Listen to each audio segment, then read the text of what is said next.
ξέρεις γιατί? Αυτό είναι της Ρωμαϊκής εποχής. Ναι, ναι. Επειδή βάζανε εδώ θεία αγριατηρία. Ναι, για θηρομαχίες. Βάζανε λιοντάρια τέτοια και αυτά και τρώγανε τα λιοντάρια τους ανθρώπους.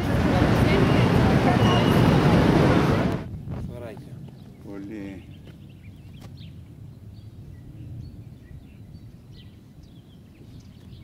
Δεν θα έρχονται τώρα ακόμα πολύ εδώ, Ξεκίνησε, έρχεται ο κόσμος. Ναι. Τώρα άρχισαν, σιγά σιγά ξεκίνησαν να έρχονται.